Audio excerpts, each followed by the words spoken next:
ये आमतौर पे कहा जाता है कि राव इंद्रजीत अगर किसी को किसी सीट पर जिताने में सक्षम नहीं है पर वो हराने में सक्षम जरूर है। क्योंकि चर्चाएं तो ये भी है कि हुड्डा ने भी अपने खास लोगों को उतारा है और राव इंद्रजीत के भी है, तो ये हुड्डा बनाम राव इंद्रजीत वाली जो लड़ाई हो गई है अहिरवाल में, इसका क्या समीकरण रहेगा? इंद्रजीत को वही लोग देखते हैं हुड्डा बनाम इंद्रजीत जो इंद्रजीत के लोग हैं। मैं इसको समग्र रूप में देखना चाहता हूँ। कांग्रेस वर्सेस इंद्रजीत। मुख्यमंत्री रहे खट्टर साहब, उनके खिलाफ जो एक माहौल बना, जो कार्यकर्ताओं से दूरी इस दौरान बन गई, क्योंकि खट्टर साहब पूरी तरह से अधिकारियों पर निर्भर रहे। उन्होंने ना अपने कैडर को पूछा ना अपने विधायकों को पूछा। नायब सैनी जब से आए हैं उसके बाद भाजपा की स्थिति में क्या बदलाव हुआ है? पार्टी कुछ बेहतर हुई है या वैसी की वैसी है या कुछ खराब हुआ है? नायब सैनी कितना अच्छा कर पाए हैं? नायब सैनी को मौका कितना मिला? हुड्डा शैलजा में जो लड़ाई है सीएम फेस की, वो क्या रहने वाला? भाजपा में सीएम फेस की लड़ाई है। राव इंद्रजीत ये कह चुके हैं कि जनता मुझे सीएम देखना चाहती है। गुरुग्राम जिले की 4 विधानसभा सीटों से क्या समीकरण रहने वाला है सबके बीच? वरना नरबीर सिंह वर्सेस वर्धन यादव, मैं अभी ये मान के चलता हूँ। नवीन गोयल के निर्दलीय चुनाव लड़ने से भाजपा को कितना नुकसान है? जो नुकसान होना है वो भाजपा का ही होना है। एक ध्रुवीकरण और है गुड़गांव में। गुड़गांव में 3 प्रमुख कम्युनिटी हैं, वैश्य, ब्राह्मण और पंजाबी, और तीनों कम्युनिटी के उम्मीदवार खड़े हुए हैं। इस बार बिमला चौधरी के लिए राव साहब ने पूरी ताकत लगाई थी, तो मुझे लगता है कि उनको जिताने के लिए राव साहब पूरी ताकत लगाएंगे, क्योंकि ये उनके भी मान सम्मान का प्रश्न बन गया है।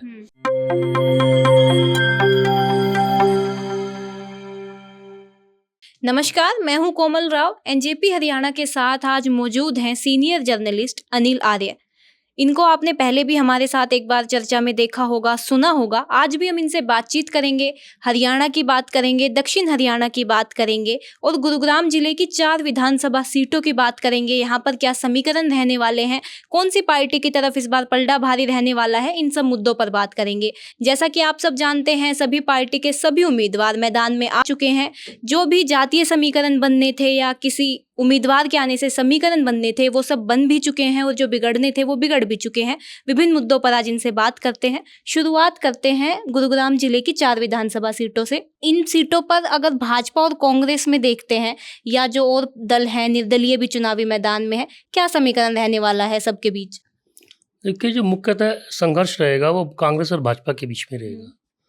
गुड़गांव और सोना 2 सीट ऐसी हैं कि जहाँ निर्दलीय इस मुकाबले को त्रिकोणीय बना रहे हैं, और गुड़गांव सीट पर तो जो निर्दलीय उम्मीदवार है वो मुझे लगता है कि फाइट इन तीनों के बीच में रहेगी। जो भाजपा से बागी करके दोनों जगह खड़े हुए हैं, इनके बीच में संघर्ष रहना चाहिए। अभी गुड़गांव सीट से शुरुआत कर लेते एक एक करके। गुड़गांव विधानसभा सीट में अगर हम देखते हैं, कांग्रेस की तरफ से मोहित ग्रोवर है, भाजपा की तरफ से मुकेश शर्मा है और निर्दलीय भाजपा से बगावत करके चुनावी मैदान में उतरे हैं नवीन गोयल। तीनों के बीच में क्या समीकरण है और नवीन गोयल के निर्दलीय चुनाव लड़ने से भाजपा को कितना नुकसान है? नवीन गोयल के निर्दलीय लड़ने से मोहित ग्रोवर को कोई नुकसान नहीं है। जो नुकसान होना है वो भाजपा का ही होना है। उसकी एक मुख्य वजह ये है कि नवीन गोयल वैश्य कम्युनिटी से बिलोंग करते हैं और वैश्य कम्युनिटी के पास गुड़गांव की सीट अब तक रहती आई है भाजपा के कोटे में। पहली बार ऐसा हुआ है, एक बार 1999 को अगर छोड़ दें हम, जब तिलकराज मल्होत्रा को पंजाबी उम्मीदवार के तौर पर टिकट दी गई थी, गुड़गांव की सीट भाजपा के खाते में गई है, भाजपा कोटे में। एक ये आक्रोश वैश्य समुदाय में है, और गुड़गांव नहीं पूरे हरियाणा में इस बार 4 टिकटें वैश्य समुदाय की काटी हैं। इस बात का दुख कहीं ना कहीं वैश्य समुदाय को है। और वैश्य जो माने जाते हैं वो आम तौर पे ये माना जाता है कि ये कम्युनिटी भाजपा को ही वोट करती है। तो ये जो नुकसान भाजपा कैंडिडेट गुड़गांव में होगा, ये मुझे लगता है कि मुकेश शर्मा जो भाजपा के कैंडिडेट हैं उनको बड़ा नुकसान हो सकता है। एक ध्रुवीकरण और है गुड़गांव में। गुड़गांव में 3 प्रमुख कम्युनिटी हैं, वैश्य, ब्राह्मण और पंजाबी, और तीनों कम्युनिटी के उम्मीदवार खड़े हुए हैं। भाजपा ने ब्राह्मण कम्युनिटी का उम्मीदवार खड़ा किया है पहली बार, और पंजाबी कम्युनिटी में मोहित ग्रोवर हैं, जो कि धर्मवीर गाबा 2009 तक कांग्रेस के उम्मीदवार रहे, 5 बार विधायक रहे। उनके बाद पहली बार ऐसा हुआ है कि कांग्रेस ने किसी पंजाबी को टिकट दी। अब तय ये करेगा कि आने वाले दिनों में कि मोमेंटम क्या रहता है इलेक्शन का, मुद्दे कौन से हावी रहते हैं, कौन कौन लीडर आते हैं, कैसे प्रचार गर्म होता है, इन सब चीज़ों पे फोकस किया जाएगा। मुझे लगता है कि सारी स्थिति 25 के बाद क्लियर होनी शुरू होगी कि कौन कहाँ खड़ा हुआ है। अभी ऐसा लगता है कि संघर्ष इन तीनों के बीच में रहेगा। अब हम बादशाहपुर की बात करते हैं। बादशाहपुर सीट को हॉट सीट बना दिया राव नरबीर ने, जिस तरीके से उन्होंने तेवर दिखाए, और फिर वो भाजपा से टिकट ले आए, जिसे पार्टी विद डिफरेंस बोला जाता है भाजपा को। उस पार्टी को आंख दिखाकर टिकट लेके आए राव नरबीर। उनके सामने कांग्रेस ने उतारा है वर्धन यादव को, और निर्दलीय वहां से चुनावी मैदान में है राकेश दौलताबाद की वाइफ कुमुदनी। तो वहां पर क्या समीकरण रहेंगे? देखिए, मुझे ऐसा लगता है कि बादशाहपुर में जो मुख्य फाइट रहेगी वो कांग्रेस और भाजपा के बीच में रहेगी। कुमुदनी उस फाइट को त्रिकोणीय बनाने के लिए पूरी ताकत लगा रही हैं, और किसी किसी पॉकेट में ऐसा लगता है कि वो फाइट को त्रिकोणीय बना भी रही हैं। कांग्रेस का जो वोट बैंक है वो जाट वोट बैंक बहुत बड़ा है, और कुमुदनी जाट हैं, और पिछली बार भी जाट कम्युनिटी की जो वोट थी राकेश दौलताबाद की सीट थी। राकेश दौलताबाद ने अपने कार्यकाल में ठीक काम किया था, लोगों के बीच में उनकी पकड़ ठीक ठाक थी। उनकी जो आकस्मिक डेथ हुई उसका लाभ कुमुदनी को कितना मिलेगा ये मुझे लगता है देखना चाहिए, वक्त आएगा अभी। पर जो मुख्य फाइट है इन तीन के बीच में रहेगी, अगर रही तो, वरना नरबीर सिंह वर्सेस वर्धन यादव, मैं अभी ये मान के चलता हूँ। और पटौदी में क्या रहने वाला है मुकाबला, किन के बीच रहने वाला है, और वहां पर क्या माहौल है? पटौदी में अभी दो ही कैंडिडेट मुख्य हैं, भाजपा और कांग्रेस। तो मुझे लगता है कि फाइट भी इन दोनों के बीच में रहेगी। जो कांग्रेस के उम्मीदवार हैं उनके पिताजी पहले वहाँ से विधायक रह चुके हैं, और जो बिमला देवी हैं वो खुद विधायक रह चुकी हैं। पटौदी एक ऐसा क्षेत्र है कि जिसको हमेशा से ये माना जाता था कि राव वीरेंद्र के गढ़ है वो, राव इंद्रजीत का अच्छी पकड़ है। पर पिछली बार सत्यप्रकाश रावता जो चुनाव वहाँ से लड़ रहे थे वो राव इंद्रजीत के विरोधी खेमे के थे, लेकिन वो चुनाव जीत गए। इस बार बिमला चौधरी के लिए राव साहब ने पूरी ताकत लगाई थी, तो मुझे लगता है कि उनको जिताने के लिए राव साहब पूरी ताकत लगाएंगे, क्योंकि ये उनके भी मान सम्मान का प्रश्न बन गया है। चुनाव जो होगा कांग्रेस और भाजपा के बीच में रहेगा। और सोहना में फाइट बड़ी इंटरेस्टिंग है। वहाँ 3.25 लाख के करीब वोट हैं। जाट, गुर्जर और मेव दो बड़ी कम्युनिटी हैं, दोनों के लगभग 60-65 हज़ार वोट हैं। और अभी तक वहाँ जो संघर्ष रहा है उनमें ये दो कम्युनिटी सबसे हावी नहीं है, लेकिन वहाँ 2 जिलों में बटा हुआ है, गुड़गांव और मेवात। तावड़ू और सोहना 2 मुख्य बाजार हैं। दोनों मुख्य बाजारों का पल्ला किसकी तरफ रहता है ये बड़ा वहाँ पे करता है इस बात को, रिजल्ट के ऊपर। और अभी भाजपा ने भी गुर्जर कम्युनिटी से उतारा है, कांग्रेस से भी रोहतास खटाना गुर्जर हैं, इनेलो से भी गुर्जर हैं, और आपके जेजी से भी गुर्जर हैं, और आम आदमी पार्टी से भी गुर्जर हैं। तो 5 कैंडिडेट गुर्जर कम्युनिटी से हैं। उसमें कितना डिवीज़न होता है कितना नहीं होता है इस पर बड़ा डिपेंड करेगा। मेव कम्युनिटी से भी 2 लोग हैं, जावेद और शमशुद्दीन। शमशुद्दीन पिछली बार कांग्रेस के कैंडिडेट थे। कल जब एक बार विड्रा हो जाएंगे नाम, कौन रहता है कौन नहीं रहता, तब एक बार पता चलेगा निर्दलीय कौन कौन सामने आते हैं। अभी निर्दलीय वहाँ कल्याण सिंह चौहान है जो भाजपा के टिकट मांग रहे थे, और बागी होकर वो इंडिपेंडेंट चुनाव लड़ रहे हैं, वो जिला परिषद के अध्यक्ष भी रहे हैं। तो मुझे लगता है कि पिक्चर आने वाले दिनों में क्लियर होगी। पर ये तय है कि मेव कम्युनिटी उन दोनों के बीच में बढ़ सकती है, और गुर्जर कम्युनिटी इन 5 के बीच में बढ़ सकती है। दोनों बाजारों का रुख किधर होगा उसके ऊपर बहुत कुछ डिपेंड करेगा। अगर हम पूरे दक्षिण हरियाणा की बात करते हैं, अहिरवाल बेल्ट की बात करते हैं, तो यहाँ कांग्रेस और भाजपा इन दोनों में क्या समीकरण रहने वाला है? क्योंकि चर्चाएं तो ये भी है कि हुड्डा ने भी अपने खास लोगों को उतारा है, और राव इंद्रजीत के भी हैं। तो ये हुड्डा बनाम राव इंद्रजीत वाली जो लड़ाई हो गई है अहिरवाल में, इसका क्या समीकरण रहेगा? नहीं, इसको हुड्डा बनाम इंद्रजीत को देखने का कोई मतलब नहीं है। इंद्रजीत को वही लोग देखते हैं, हुड्डा बनाम इंद्रजीत, जो इंद्रजीत के लोग हैं। मैं इसको समग्र रूप में देखना चाहता हूँ, कांग्रेस वर्सेस इंद्रजीत। हम इंडिविजुअल नाम देते हैं तो बात मेरे लेवल पे ठीक नहीं लगती है। क्या अहिरवाल एक ऐसा क्षेत्र है कि राव इंद्रजीत के प्रभुत्व वाला क्षेत्र माना जाता है। यह आमतौर पे कहा जाता है कि राव इंद्रजीत अगर किसी को किसी सीट पे जिताने में सक्षम नहीं है, पर वो हराने में सक्षम जरूर है, ऐसा कहा जाता है। उनका एक परंपरागत वोट बैंक है जो राव साहब के साथ है। इस क्षेत्र की जो 10-11 सीट हैं उन पे से कुछ सीट ऐसी हैं जहाँ राव साहब अपने उम्मीदवारों को टिकट दिलाने में कामयाब रहे हैं। भाजपा ने 2 चॉइस मांगी थी, फर्स्ट और सेकंड। फर्स्ट जो चॉइस के लोग थे उनको टिकट मिल गई, कुछ जगह सेकंड चॉइस के लोगों को टिकट मिली है। तो मुझे लगता है संघर्ष तो कांग्रेस और भाजपा के बीच में होगा, और मैं भाजपा को अहिरवाल में ज़्यादा कंफर्टेबल मानता हूँ कुछ सीटों के ऊपर कांग्रेस की तुलना में।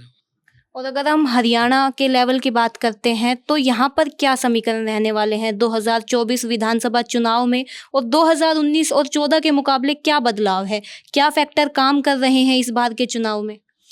देखिए, हरियाणा में पहली बार ऐसा हो रहा है कि तीसरी बार कोई पार्टी चुनाव लड़ने की उम्मीद में है, और भाजपा उतनी कमज़ोर नहीं है कि जितनी मानी जा रही है।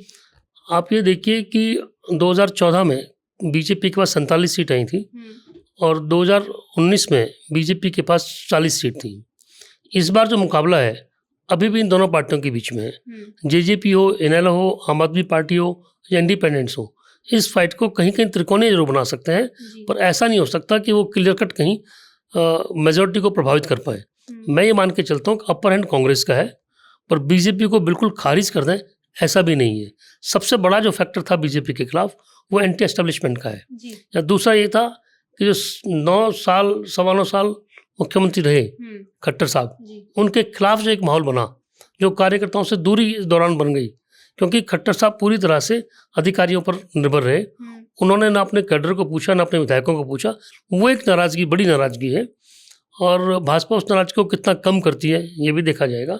और संघ लोकसभा चुनाव में भाजपा के साथ खुल के नहीं था, इन चुनाव में कितना साथ लगेगा ये भी भाजपा के ऊपर एक काम करेगा फैक्टर।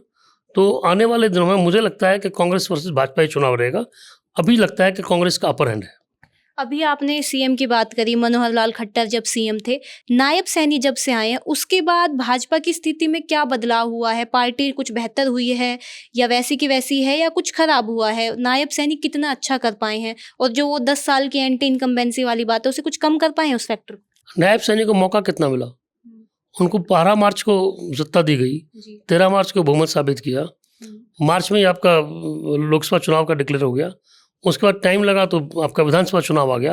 विधानसभा चुनाव में 20 दिन पहले डिक्लेयर कर दिया गया। उनको काम करने का मौका नहीं मिला। अगर 1-1.5 साल उनको मिलता तब लगता कि उन्होंने क्या किया क्या नहीं किया, तब हम बेटर ढंग से उसको आकलन कर पाते। और नरेंद्र मोदी ने जो कल कुरुक्षेत्र में कहा, उससे एक बात का बड़ा साफ संकेत गया, और विशेषकर ये कि वहाँ खट्टर साहब का ना फोटो था ना कुछ और चर्चा थी, या उन्होंने कहा कि बड़े अच्छे नेता हैं, जो तारीफ उन्होंने नायब सैनी की है। उससे लगता है कि भाजपा नेतृत्व को नायब सैनी पर भरोसा है कि शायद जो एंटी इनकम्बेंसी थी या जो खट्टर साहब के प्रति नाराजगी थी उनको कहीं दूर करने में कामयाब हो, ऐसा भाजपा नेतृत्व को लगता है। पर चूंकि ओबीसी एक फैक्टर, बड़ा फैक्टर है, और नायब सैनी ओबीसी हैं, इसका लाभ भाजपा लेना चाहे। पर यहाँ एक बड़ी इंटरेस्टिंग बात ये भी है कि नायब सैनी चौथा चुनाव लड़ रहे हैं और चौथी सीट से लड़ रहे हैं। जी, अभी भाजपा अपना सीएम फेस अनाउंस करके चुनाव लड़ रही है, लेकिन जब कांग्रेस की बात करते हैं तो उन्होंने कोई सीएम फेस अनाउंस नहीं किया है। वहां पर आप क्या देखते हैं? हुड्डा शैलजा इनमें जो लड़ाई है सीएम फेस की, वो क्या रहने वाला है? भाजपा में सीएम फेस की लड़ाई है। राव इंद्रजीत ये कह चुके हैं कि जनता मुझे सीएम देखना चाहती है, मैं सीएम बनना चाहता हूँ। ऐसे तो अनिल विज ने भी अनाउंस कर दिया, आज ऐलान किया। हाँ, तो वही ना, लड़ाई वहाँ पर भी है। भले ही नेतृत्व ने, अमित शाह उसको डिक्लेयर कर चुके हों, 2 बार हरियाणा आए, दोनों बार कहे कि नायब सैनी होंगे, लेकिन इंद्रजीत भी पीछा नहीं छोड़ेंगे। अगर अहिरवाल में परफॉर्मेंस ठीक रही, उनके 8-9 विधायक आ गए और कांग्रेस दूसरे पक्ष में विधायक कम हुए, तो मुझे लगता है जैसे पिछली बार गेम करने की कोशिश की थी राव साहब ने, कि अपनी कोठी पे अपने उनको सपोर्टर्स को बुला लिया था, नारेबाजी हुई 2014 में, पर फर्क कुछ नहीं पड़ा। जहाँ तक कांग्रेस की फाइट है, कांग्रेस में हमेशा फाइट होती है सीएम की, और इस बार सीएम फेस उतार कर वो गड़बड़ नहीं करना चाहते थे। कांग्रेस को लगता है कि जाट आपके साथ हैं, दलित आपके साथ हैं। आप देखिए पिछले 3-4 दिन में भाजपा ने दलित मुद्दे को बड़ी तेजी से उठाना शुरू किया है। चाहे वो मिर्चपुर कांड हो, चाहे शैलजा के खिलाफ जो बातें हैं, वो सब प्रचार कर रही है भाजपा, एक प्रोपेगेंडा पैदा कर रही है कांग्रेस के खिलाफ, जिससे दलित वोटों को डाइवर्ट कर सके। तो फाइट वहाँ भी है। और ऐसा भी हो सकता है जैसे 2005 में जब भजनलाल सीएम फेस थे हरियाणा में, और जब रिजल्ट आए तो आला कमान ने हुड्डा को सीएम बना दिया। तो ऐसा हरियाणा में क्यों नहीं हो सकता? अगर हरियाणा में 55-60 सीट कांग्रेस के पास आ गई तो मुझे लगता है कि हुड्डा साहब की सीएमशिप खतरे में पड़ सकती है। और मैं ये मान के चलता हूँ भूपेंद्र हुड्डा की बजाय हरियाणा में दीपेंद्र हुड्डा ही शायद सीएम बने, तो भूपेंद्र हुड्डा के ऊपर सीबीआई ईडी की इंक्वायरीज की एक तलवार लटकी हुई है। ये संकट हो सकता है, बाकी देखते हैं क्या होता है। अभी जो अन्य दल हैं, दूसरे दल हैं चुनावी मैदान में, आम आदमी पार्टी है और गठबंधन भी है, इनेलो का, बीएसपी का, तो ये गठबंधन और ये अन्य दल, इनकी क्या भूमिका देखते हैं आप इस चुनाव में? वोट काटूं, और कोई भूमिका नहीं है। कुछ सीट ऐसी जरूर है कि जहां इनकी परफॉर्मेंस ठीक रहेगी, कुछ जीत भी सकती हैं।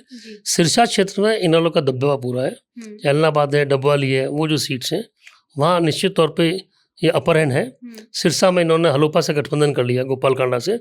कौन सोचता था कि गोपाल कांडा और चौटाला एक हो जाएंगे? आज है क्या? राजनीति में कुछ भी संभव है। मुझे लगता है कुछ सीट पे इनेलो का पड़ना ठीक रहेगा। जेजेपी उस मुकाबले में नहीं है जितनी इनेलो कुछ जगह ज़्यादा बेटर स्थिति में। इस बार टिकट वितरण के बाद जो हम माहौल देख रहे हैं, भाजपा में जो बगावत हुई है वो कितना नुकसान पहुंचाएगी भाजपा को? अगर हम दूसरी तरफ कांग्रेस की बात करते हैं तो वहां बगावत के थोड़े बहुत सुर सुनाई दिए, पर इतना कोई माहौल नहीं हुआ जैसा भाजपा में हुआ। बगावत कांग्रेस में भी खूब हुई है, ऐसा नहीं कि नहीं हुई है।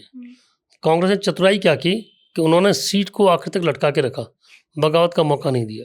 उन्होंने एक सीट सोना की तो 2:15 बजे डिक्लेयर की है, 3 बजे अंतिम क्षण थे और तब वो डिक्लेयर कर रहे हैं। 3 बजे तक चुनाव नामांकन किया जा सकता था, तो भाजपा पहले कर चुकी थी, इसलिए बगावत हो गई। कांग्रेस ने जब पहले सीटें की, उसमें सीट में सिटिंग एमएलए थे या उदयभान थे और फोगाट थी, तो बगावत की गुंजाइश थी नहीं। बाकी लटक लटक के उन्होंने सीट डिक्लेयर की हैं, 6 बार में डिक्लेयर की हैं। एक बार तो 1 ही सीट की, एक बार 2 सीट की, एक बार 5 सीट की, एक बार 9 सीट की। तो कांग्रेस भी बहुत डरी हुई है और मुझे लगता है इसका नुकसान कांग्रेस को भी होगा, भाजपा को होगा। लेकिन भाजपा को ज़्यादा इसलिए होगा कि वहाँ पहले टिकट डिसाइड हो गई, उससे जो सेंटिमेंट्स हैं, जो परसेप्शन राजनीति में होता है, सेंटिमेंट्स होते हैं, वो कहीं ना कहीं अफेक्ट नहीं है। इसलिए ये आज ये लगता है कि भाजपा को नुकसान ज़्यादा होगा। लेकिन भाजपा चीज़ों को मैनेज करना जानती है, मैनेज करने की कोशिश कर रही है। जो छोड़ गए वो छोड़ गए, उनका कोई इलाज नहीं है। धन्यवाद, आपने हमें समय दिया।